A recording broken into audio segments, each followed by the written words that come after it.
Hello दोस्तों, welcome to potential classes. तो चलिए शुरू करते हैं आज का इम्पॉर्टेंट करंट अफेयर बिना समय गंवाए हुए। उम्मीद है कि आपको ये चैनल मेरा लेक्चर पसंद आएगा और आप मेरे चैनल सब्सक्राइब करेंगे और मेरे वीडियो को प्लीज़ लाइक करिए और अपने दोस्तों के पास शेयर करिए ताकि और भी लोगों को इसका लाभ मिल सके और थोड़ा सा मेरे चैनल की भी रीच बढ़ जाएगी। तो उम्मीद है आप ऐसा करेंगे।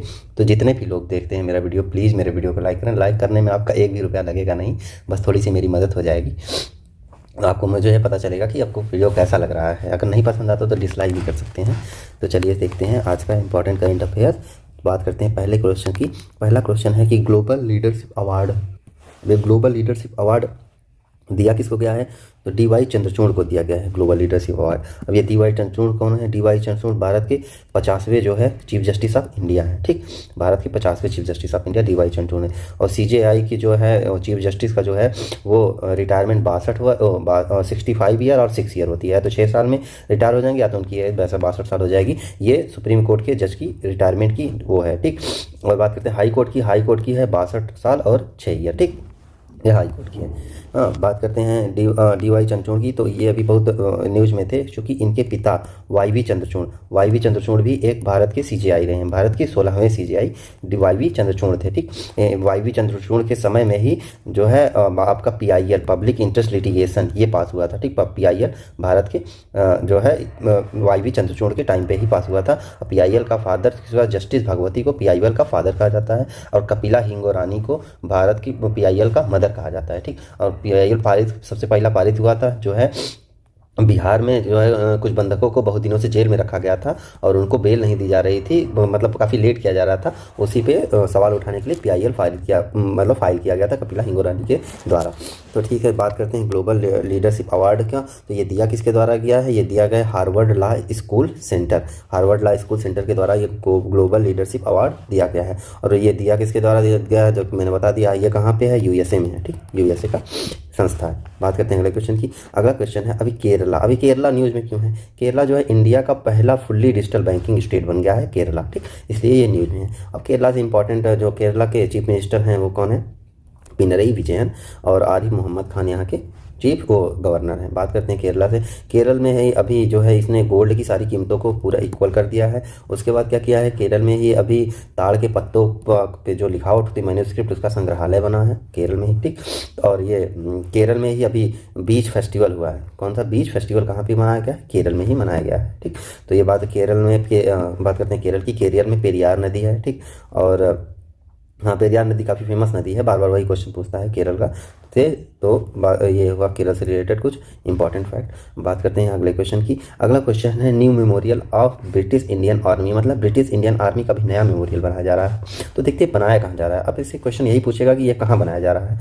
तो ये अभी स्कॉटलैंड में बनाया जाएगा। ठीक, इस वजह से थोड़ा सा न्यूज़ में है। और ब्रिटिश इंडियन आर्मी क्या था? ब्रिटिश इंडियन आर्मी उसको बोलते हैं, भारत की आज़ादी से पहले जो आर्मी अंग्रेजों के लिए लड़ाई करती थी उसको ब्रिटिश इंडियन आर्मी बोलते थे। ठीक, और ये बनाया क्यों जा रहा है? ये उनकी याद में बनाया जा रहा है। किसकी याद में? चूँकि ब्रिटिश इंडियन आर्मी ने वर्ल्ड वार 1 और वर्ल्ड वार 2 इन दोनों में पार्ट लिया था, वर्ल्ड वार 1 और 2 में। तो इसमें जो भारतीय सेना का जो ब्रिटिश इंडियन आर्मी थी उसका जो कंट्रीब्यूशन था उसी को याद करने के लिए ये मनाया जा रहा है। और वर्ल्ड वार 1 में जो है वर्ल्ड वार 1 1914 से 1918 तक चला था। ठीक, इसमें जो है गांधी जी ने भर्ती होने की अपील की थी, इसीलिए गांधी जी को भर्ती करने वाला सार्जेंट बोला जाता था। ठीक है, वर्ल्ड वार 1 में भाग लेने के लिए भारतीयों को गांधी जी ने प्रोत्साहित किया था। उनको लगता था कि अगर ऐसा करेंगे तो अंग्रेज हमारे देश को जल्दी आज़ादी दिला देंगे। यही सब अंग्रेजों ने आश्वासन दिया था, तो उन्होंने भर्ती करने के लिए अपील की थी। ठीक, तो और रही बात गांधी जी की, तो गांधी जी जो है भारत वापस कब आए थे? 1993 में लौट के वापस आए थे। ठीक, तो 1993 में अफ्रीका में मुकदमा लड़ने के लिए गए थे राजकुमार उसका अब्दुल्ला सेठ का, और लौट के कब आए थे? 1915 में वापस आए थे। ठीक, बात करते हैं अगले क्वेश्चन की। अगला क्वेश्चन है लिथियम और कॉपर की माइंस मिली हैं। अभी इनकी बड़ी बड़ी खानों की खोज की गई है। तो ये कहाँ खोज किया गया है? ये अर्जेंटीना में खोज किया गया है। ठीक, अर्जेंटीना में इसकी खोज की गई है। और किसने खोजा है? इंडिया ने खोजा है। भारत ने जाके वहाँ पे ये लिथियम और कॉपर की माइंस को डिस्कवर किया है। इसलिए थोड़ा सा ये इंपॉर्टेंट हो जाता है कि आप दूसरे के देश में जाके जब ऐसी चीज़ें करते हैं तो थोड़ा उपलब्धि होती है, तो उस उपलब्धि को देखते हुए क्वेश्चन थोड़ा सा इंपॉर्टेंट हो जाता है। बात करते हैं लिथियम की। तो लिथियम आयन बैटरी जो है ये कहाँ है? लिथियम आयन बैटरी आजकल जितनी भी बैटरी आप चाहे ई रिक्शा में देख लीजिए, आपके मोबाइल फ़ोन में देख लीजिए, जहाँ भी बैटरी यूज होती है हर जगह लिथियम आयन बैटरी ही यूज होती है, ठीक। और कॉपर तो आप जान ही रहे हैं, बहुत पहले से यूज होता आ रहा है, ठीक।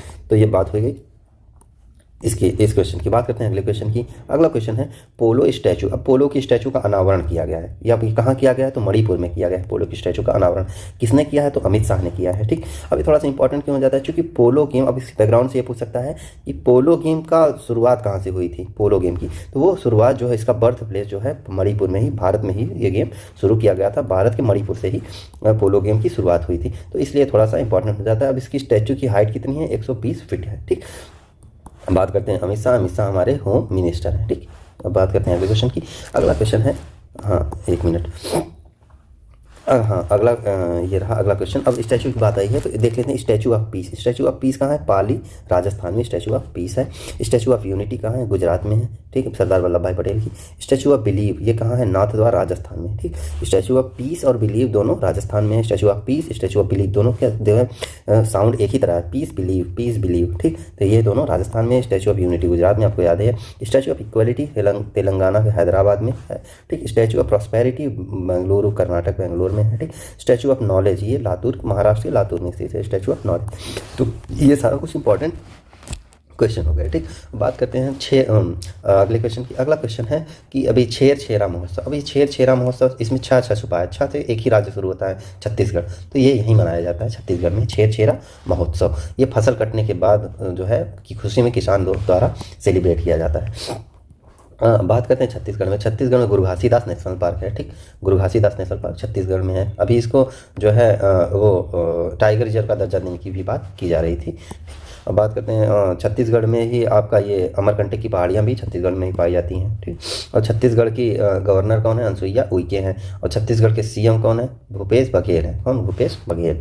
अब बात करते हैं छत्तीसगढ़ से। छत्तीसगढ़ में और कौन से त्यौहार मनाए जाते हैं, बस्तर दशहरा छत्तीसगढ़ में मनाया जाता है।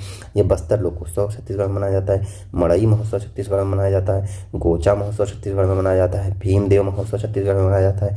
चंपारण मेला भी छत्तीसगढ़ में मनाया जाता है। अभी चंपारण मेला एक दो बार क्वेश्चन पूछ चुका है, क्योंकि चंपारण से याद आता है लोगों को चंपारण सत्याग्रह। चंपारण सत्याग्रह कहाँ हुआ था, बिहार में हुआ था। कब हुआ था, 1917 में हुआ था। तो लोग जब भी चंपारण मेला देखते हैं सीधे बिहार मार्क करते हैं, जबकि चंपारण मेला मनाया कहाँ जाता है, वो छत्तीसगढ़ में मनाया जाता है। तो ये थोड़ा सा इंपॉर्टेंट क्वेश्चन है, तो आप इसको देख लीजिएगा, ठीक, ध्यान रखिएगा। बात करते हैं वर्ल्ड हिंदू डे की। World Hindi day, sorry Hindu निकल गया। वर्ल्ड हिंदी डे कब मनाया जाता है, 10 जनवरी को मनाया जाता है। और नेशनल हिंदी डे कब मनाया जाता है, ये 14 सितंबर को मनाया जाता है, ठीक। और ये वर्ल्ड हिंदी डे मनाना कब से शुरुआत हुआ, भारत ने 2006 से इसको सेलिब्रेट करना शुरू किया है। अब बात करते हैं वर्ल्ड हिंदी कॉन्फ्रेंस की। वर्ल्ड हिंदी कॉन्फ्रेंस सबसे पहली कहाँ हुई थी, नागपुर में हुई थी। कब हुई थी, 1975 में हुई थी वर्ल्ड हिंदी कॉन्फ्रेंस, 1975 में, ठीक। दूसरी कहाँ हुई थी, दूसरी हुई थी कहाँ पे, दूसरी हुई थी मॉरिशस के पोर्ट लुइस में, ठीक। ये भी दूसरी हुई थी। तीसरी कहाँ हुई थी, तीसरी फिर हुई थी नई दिल्ली में, ठीक। ये नई दिल्ली में हुई थी तीसरी। और चौथी कहाँ हुई थी, चौथी फिर मॉरिशस के पोर्ट लुइस में हुई थी। अभी 2022 में ये फिजी में हुई है, ठीक, फिजी में हुई है ये वर्ल्ड हिंदी कॉन्फ्रेंस। तो ये थोड़ा सा आप याद रखिएगा। बात करते हैं अगले क्वेश्चन की। अगला क्वेश्चन है सानिया मिर्जा। सानिया मिर्जा, अब ये जानते करते हैं टेनिस खिलाड़ी है, आपने इनके कई गाने भी सुने होंगे, सानिया मिर्जा कटनथुनिया वट एवर जो था तो इससे तो इनके बारे में मुझे बताने की ज़रूरत नहीं है। अब इन्होंने रिटायरमेंट अनाउंस कर दिया था, तो थोड़ा अब ये रिटायर हो जाएंगी, तो इसलिए थोड़ा सा इंपॉर्टेंट हो जाता है। काफ़ी भारत की कभी चर्चित खिलाड़ी रही हैं ये, क्योंकि वो शोएब मलिक से शादी के बाद इंडिया पाकिस्तान का जो कॉम्बिनेशन बनाया था इन्होंने, तो इस वजह से थोड़ा और चर्चे में थी। तो इनके बारे में देख लेते हैं। अर्जुन अवार्ड इनको 2004 में मिला, और ये राजीव गांधी अवार्ड इनको 2016 में मिला। अर्जुन अवार्ड की शुरुआत 1982 से शुरू हुई, 1982 से, ठीक। अर्जुन अवार्ड 1972 से, अर्जुन अवार्ड 1972 से चालू किया गया, ठीक। 1972 से इसमें क्या है कि 5 लाख की राशि दी जाती है, ठीक, सॉरी 10 लाख रुपए की राशि इसमें दी जाती है। अब बात की और ये जो है खिलाड़ी के उत्कृष्ट प्रदर्शन पर दिया जाता है। अर्जुन अवार्ड की तरह द्रोणाचार्य अवार्ड 1985 में से शुरू किया गया। ये क्या किसको दिया जाता है, द्रोणाचार्य कौन थे, गुरु थे, तो ये खिलाड़ियों के कोच को दिया जाता है, ठीक, द्रोणाचार्य अवार्ड, ठीक। अब बात करते हैं राजीव गांधी अवार्ड 1992 से दिया जा रहा है। अब इसका नाम बदल के मेजर ध्यानचंद अवार्ड कर दिया गया है, ठीक। इसमें 25 लाख रुपए की पुरस्कार राशि दी जाती है। तो उम्मीद है कि ये आज का पूरा लेक्चर जो मैंने आपको बताया है, इसकी बैकग्राउंड इंफॉर्मेशन के साथ वो चीज़ें आपके तैयारी में मदद करेंगी, और आपको एक बेहतर अंडरस्टैंडिंग करने में इसका एक महत्वपूर्ण योगदान रहेगा। तो प्लीज़ मेरे वीडियो को लाइक करें और मेरे चैनल को सब्सक्राइब करें और अपने दोस्तों के पास शेयर करें। तब तक के लिए जय हिंद, मिलते हैं नेक्स्ट लेक्चर।